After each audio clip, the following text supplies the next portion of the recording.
Welcome to the Off Tackle with John Fina Show on the Overreaction Sports Network.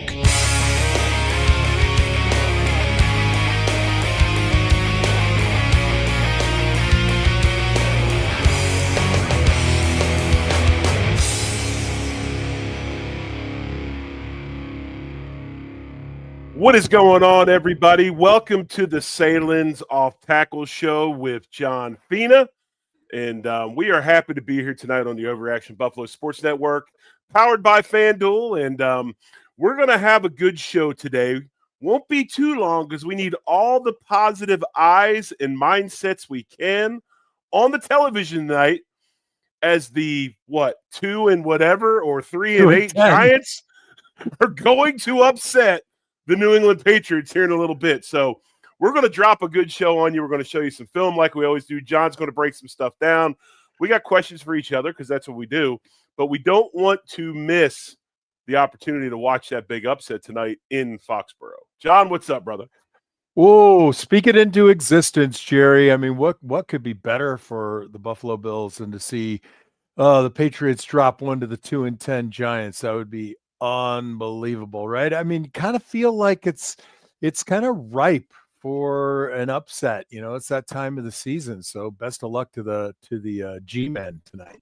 That time of the season, you know, you've got teams feeling good about themselves. Will Campbell's out on the IR for a while, and we all know that the Giants can rush the passer. So, yeah, I mean, I think it is prime for an upset. But I will say, speaking of upsets, I would be amiss if we did not get into this before we got to the tape to discuss that big win the Bills had yesterday in Pittsburgh. But upset of all upsets, the Duke Blue Devils are in the ACC Conference Championship game this weekend against Virginia, a game that, quite frankly, John had no idea who he was going to be traveling to this weekend. Congrats, man. That's awesome. Oh, it's remarkable. What a great season. Past 2 nights, I'm on like 3 hours of sleep each night. I'm freaking burning the midnight oil here. Those early flights from the East Coast to get home to do the show with you, Jerry. My pleasure, but wears me out.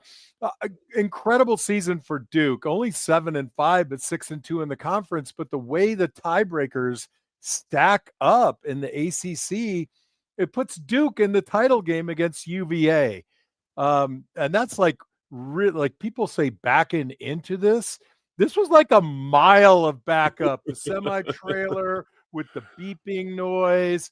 But hey, you know what they say? It doesn't matter how you get there, as long as when you get there, you do your thing, right? I don't want to take up too much more time on this, but you know, we got stuff to get into. But I was laughing. I was sitting in my chair. It was 10:30 at night, and I'm going, my God, Fina's getting ready to have to drop major cheese on plane tickets if this goes down the way it looks.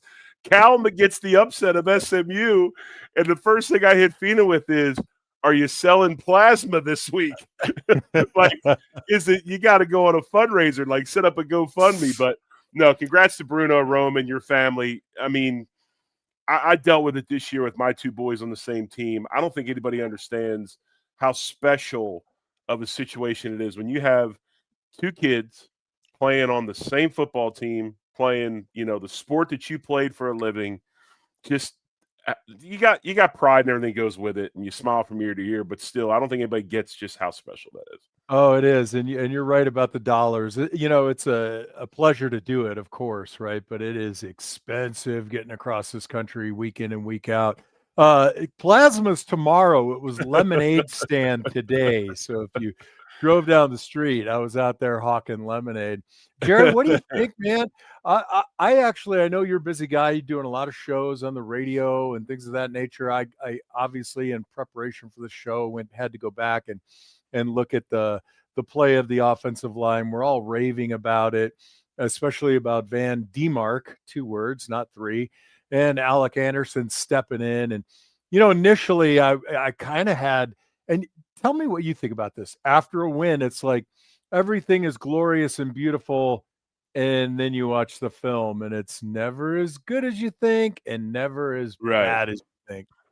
Well, first of all, I had flashbacks to these 2 bums that came off the bench in Miami in like 1993 or 4 these two bums named Ostrowski and Devlin that got thrust into action against the Dolphins and left not only with a victory but game balls. So I hope those two got game balls for yesterday's efforts. But you're right. I mean, it never looks as good. It's never as bad. But the thing is, Joe Brady, and he gets a lot of flack for a lot of things, and some of it rightfully so. But, you heard TJ Watt. I've never been in a game where a team has run the same play that many times in a row and had that much success. And, the thing you do when you get in situations like this, John, and it, I mean, we've all done it. I mean, hell, I was called into the office on a Tuesday afternoon one time and went from guard. Next thing you know, I'm playing right tackle against the Denver Broncos and Neil Smith, and it's like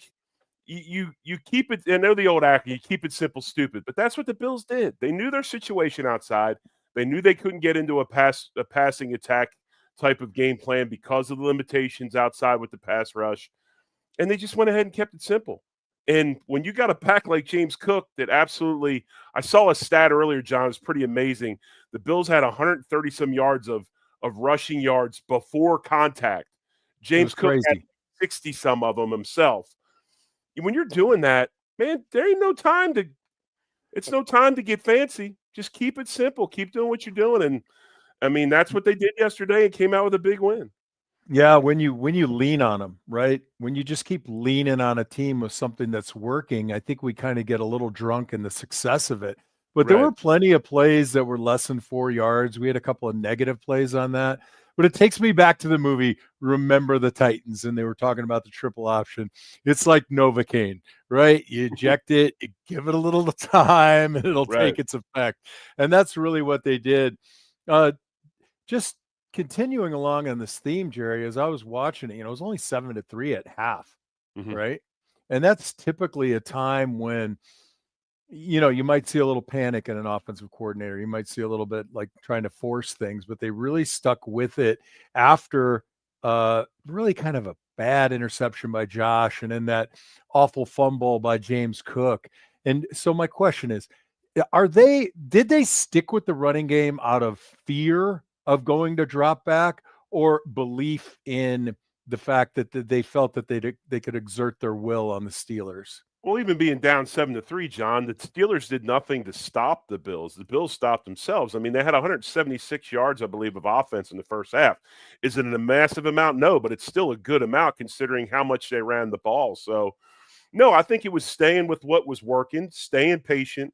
The Bills' defense was having a lot of success stopping the run, and they knew that, Pittsburgh was kind of in that limited role as well. You knew Aaron Rodgers was going to do a lot with the wrist. They had some guys out, so they stayed with the game plan, and lo and behold, Bosa gets the big sack, causes the fumble. Bernard runs it in. Momentum comes to their sideline, and then it was just hammerfest from there on out. And they just basically slowly – it's like, watching a python squeeze out a rat before it eats it. I mean, it was just a systematic – just a beat down of and taking the life out of an opponent. And that's what's beautiful. And it because you've done it. And as an offensive lineman, when you come off the field, off of a game, and you win a game like 26-7, and you have that kind of success running the football, man, you just kind of, how it is. You come in, you take your shoulder pads off, you lean back in your locker, you reach, maybe hopefully you can find a Marlboro Light in your jacket or something, and fire that thing up and just kick back, and maybe somebody gives you a cold beer. I mean, that's what football is all about, right? That's what offensive line play is all about. Moving a guy from point A to point B against his will. That's what the Bills did yesterday.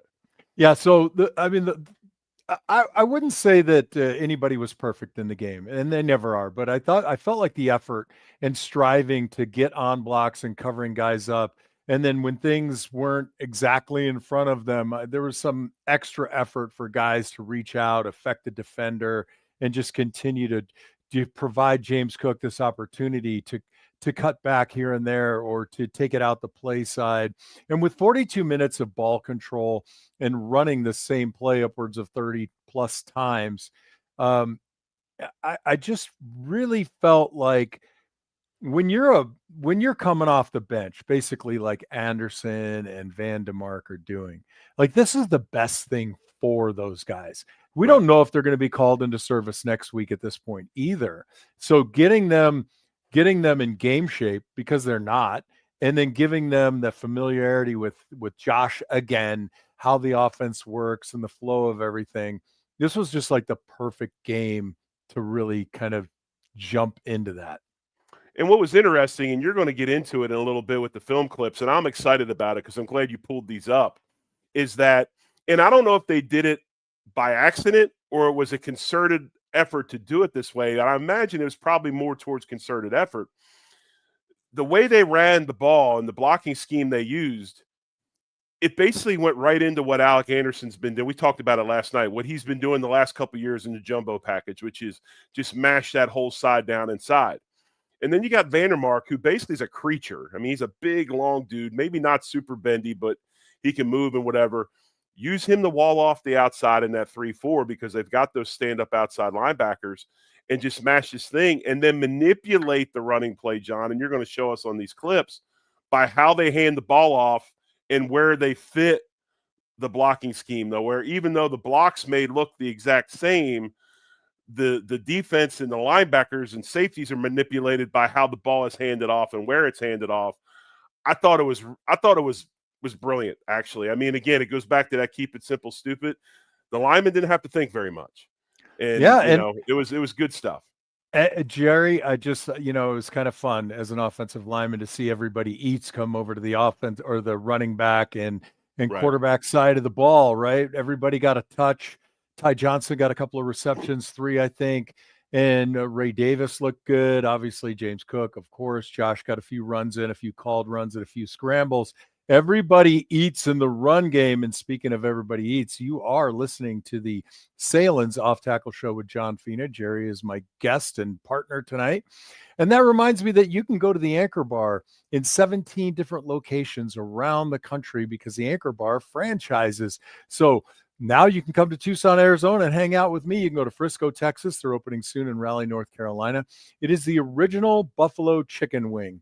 It's the place that put buffalo wings on the map. They sell tons, and I mean literally tons of wings every year.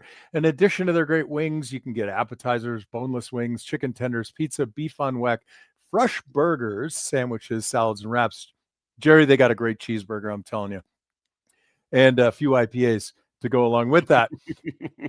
When you get to Buffalo, you got to go to the Anchor Bar. It's tradition. Thank you, Anchor Bar, for sponsoring the Sahlen's Off Tackle Show with John Fina. Hey, Jerry, let's jump into a play or two here. And yeah, let's do it.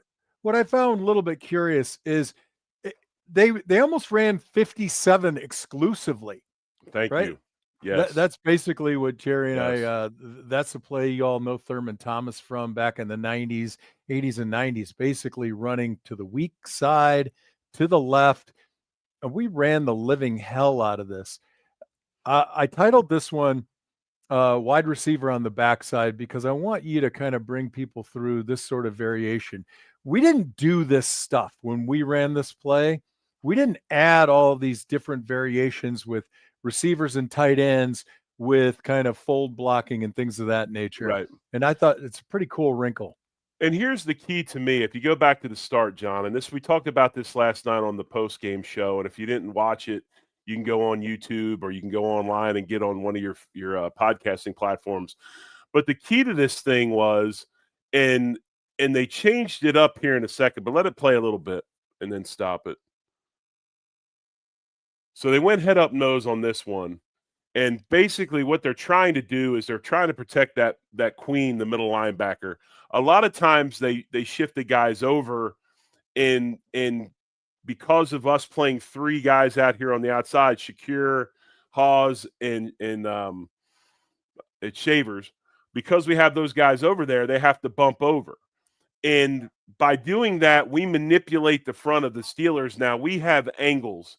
And you can see Torrance come running out of his stance. McGovern's running out of his stance. Anderson has an angle on this guy that was on Torrance because he's shifted over because we've added gaps to our front. And now we've got an advantage on angles.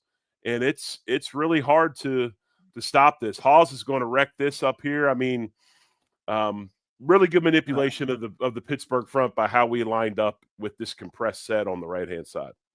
Yeah, this is really smart. We didn't do this kind of thing. We didn't add these guys into the box, Shavers and Khalil Shakir like they do here. But the smart thing is they had this big negative space on the backside with a bubble, right? So you got the nickel or the linebacker up over the top of Right. Jackson Hawes. So what they do is they just decide to go big on big and little on little. So Hawes blocks out and Khalil Shakir loops in. So you get like on like, right? You don't have a Mm-hmm. big guy chasing down a little guy, and it Right. creates a natural seam. And later on, you'll see where Pittsburgh was changing their alignment just to stop this play. But then when you get up to the line of scrimmage and you see a fully different alignment, we changed the blocking scheme. And it's really fun to watch these kinds of wrinkles in the run game. And the beauty of it, of course, is you give the ball to James Cook or even Ray Davis right now. And we're not telling them hit a hole. We're telling them read a block, make one cut, and go downhill. And by the way, we've had some comments over in the comments section about the run game coordination and all that, and Brady should let Cromer add more. Believe me, Cromer puts all the runs in every week. Brady might have, hey, what do you think about this? How a play is blocked and what is put in by Aaron Cromer. So he is heavily involved in the weekly game plan. So don't worry about that. He's a big part of it. Right, exactly. And I think at this, why run the full gamut of plays when it's really working what you're doing right now? And then, Jerry, as we look at this alignment by the defense, we don't have that bubble guy up above Jackson Hawes. So basically, they just read it out and they block it a little bit differently. I'll run it for you right here. And you can see that we're deciding to scoop it all the way in the backside as we add to the front. And instead of looping anybody around, trying to cut off with Knox and looping Shavers around, we're just doing a full scoop on the backside. Well, the guy that the block that's criminal and the guy that's getting wore out today in meetings, if you go back to the beginning, is the nose guard of the Pittsburgh Steelers.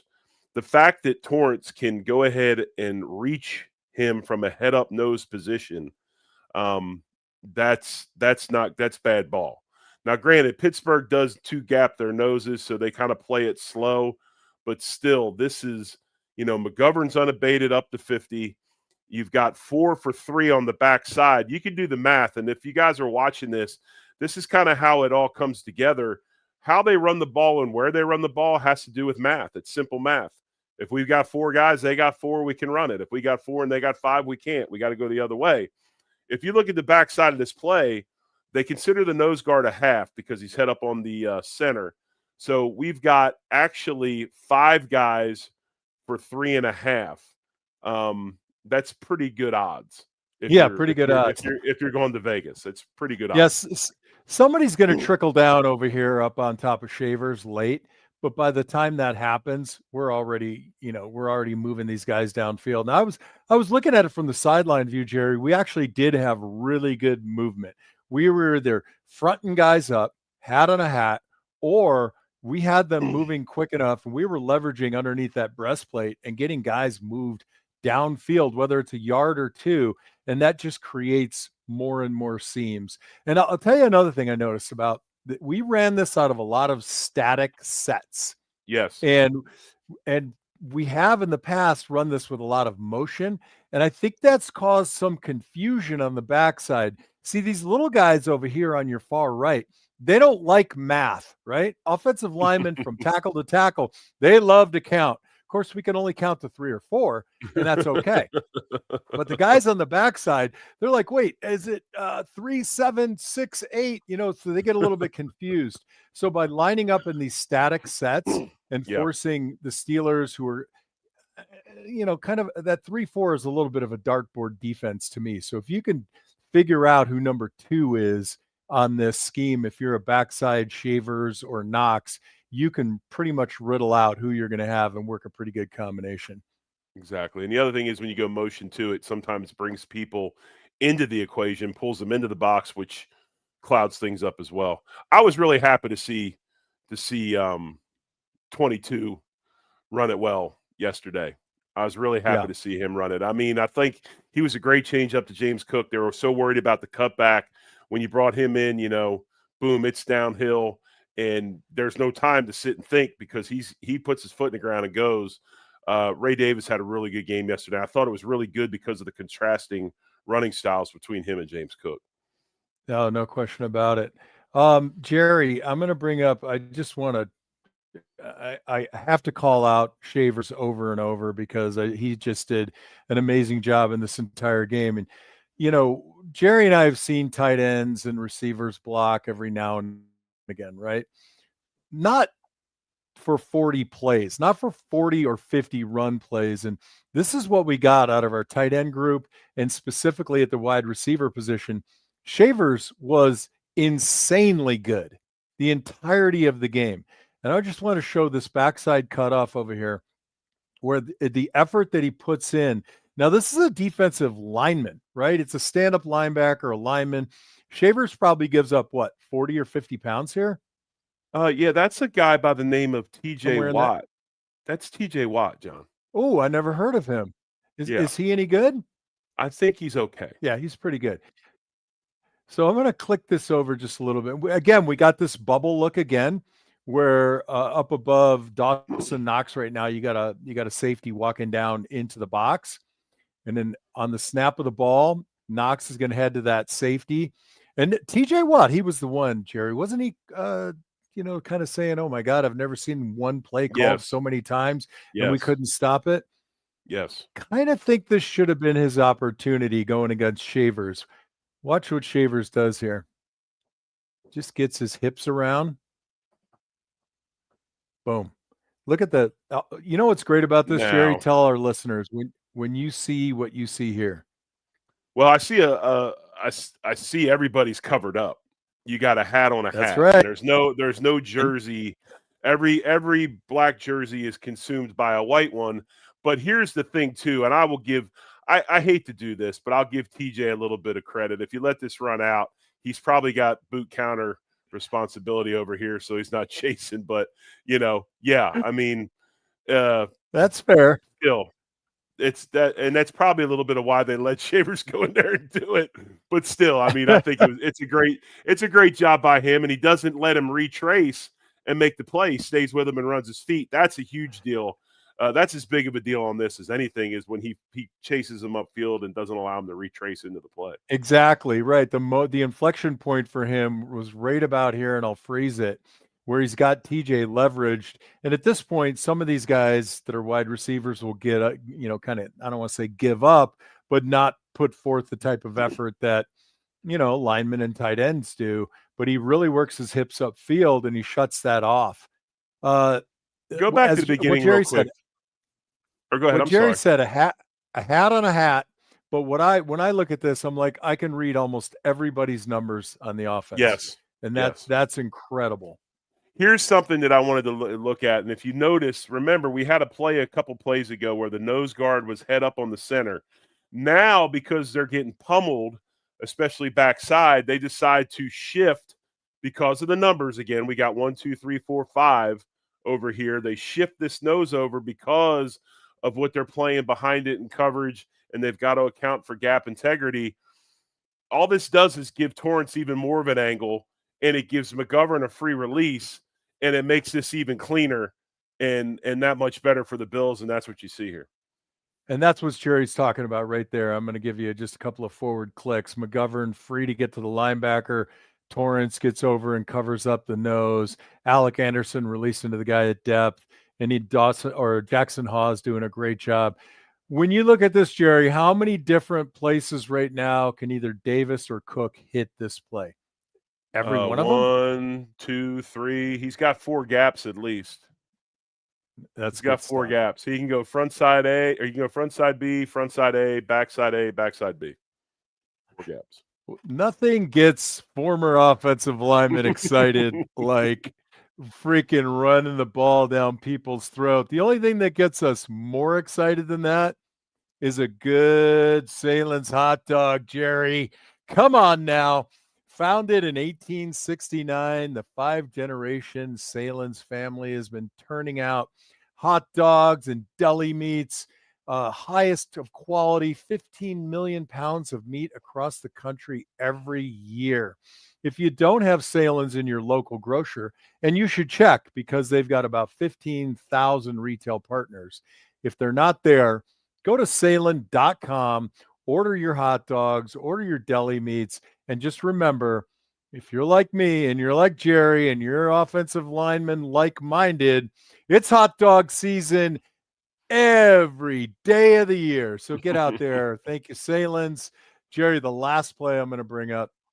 I just can't bring up any one of these runs without Terrell Shavers just absolutely dominating in the run game, which is so hard to say. So here's Terrell. I'm going to play it for you a couple times. Soak it in. I love this one. And again, it's simple math. It's not. There's nothing. They're talking on the broadcast about running a bunch of duo and everything else. This really wasn't pure double team football. You saw a couple here and there. There's one in this play between the right tackle and right guard, which I thought was good. But honestly, this is hat on a hat, down inside, secure the front side end, and then let the back pick where he wants to go. Honestly, this is like ISO. It's ISO with Shavers as the fullback. Right. I mean, it's just another way to fit the run. It's elementary stuff, guys. This is stuff we ran in middle school and high school, and it's not super complex, but you don't have to be complex when you execute it, and it's a sound plan. And this was the play that they ran over and over and over again, but they manipulated some of the handoffs and naming points and things like that. But just what Jerry's referring to is this is typically weak zone where Josh will open up to his left and Cooker Davis will come downhill on the left. When you do it this way and you add a guy in that bubble or wing formation where Shavers is, he almost becomes ISO. And you hear ISO, think isolation. And what we're doing is we're trying to open up the front and have a lead blocker hit somebody at depth. Now, nowhere in the history of football are you going to go to the wide receiver room to find the guy that's going to be the lead blocker on ISO. But I'll be damned if Terrell Shavers is going to come through this wide hole right here and put his hat on 29 and then just create this incredible seam. Well, the deal is that ISO is usually a fullback on a linebacker is usually what it is. But, yeah, this is a form of ISO. They've done this a lot this season. They manipulated with tight ends, and now Shavers doing it. It's great football, man. It's absolutely great football. It's usually Sam Gash on Cement Head Johnson from the Patriots, right? You remember Patriots Week, Jerry? You're like, oh, my God, get the ibuprofen out. Yeah. Old school Patriots Week was miserable. I can tell you remembered it because you got all soft. You're like, yeah, I remember like that. I could see you reaching for your temple with your middle finger and starting like a slow rub. Yeah, exactly. Anyway, hats off to the tight end group, the tackles who subbed in, and Terrell Shavers in particular, along with Khalil Shakir, just absolutely taking what the Steelers were giving and just running downhill. But the other point I want to make, and the clips that John chose this week were awesome because it displayed this one thing I want to bring home to the listener over and over again is this. When they run for 200 and some yards, the most rushing yards ever in that stadium by an opponent, we give game balls and praise to the offensive line, as you should. But anytime you're running the ball for 200 and some yards, and doing some of the things that the Bills do, it takes the auxiliary guys as well, the wide receivers and the tight ends and those guys to do their part.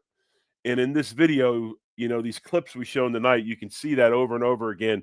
This was a full 11-man group effort by the Buffalo Bills yesterday in Pittsburgh to run the football and do what they did.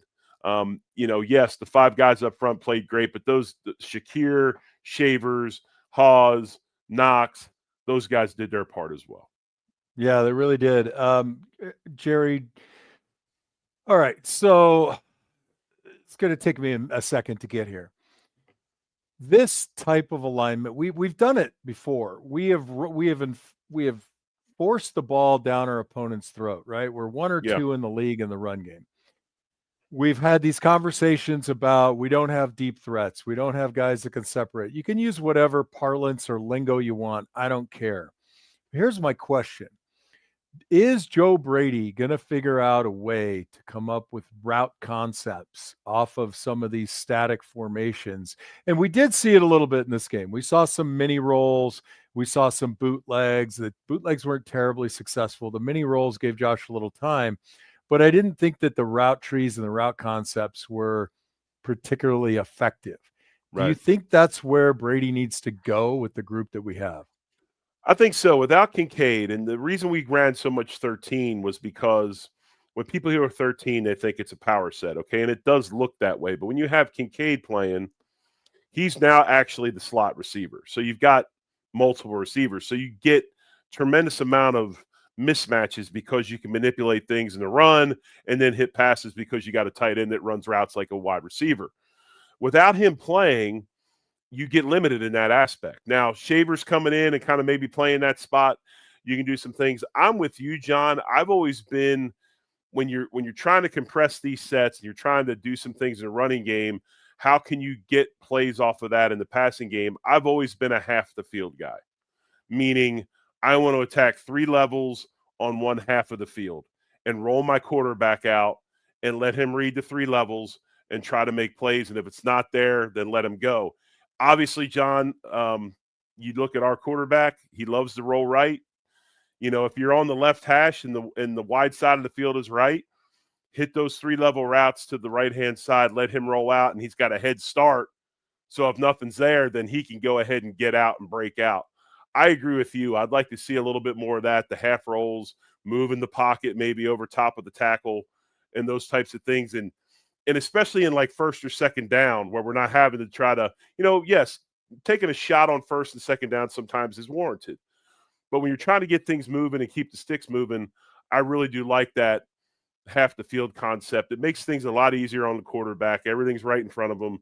And then if he has to take off, you've already got him on the move and he can get out. So, I would like to see a little bit more of that. Yeah, and there's also a bit of a rhythm thing here too. We're not forcing the ball downfield. Josh is throwing a lot of intermediate routes. I would like to see a little less of those bubble screens.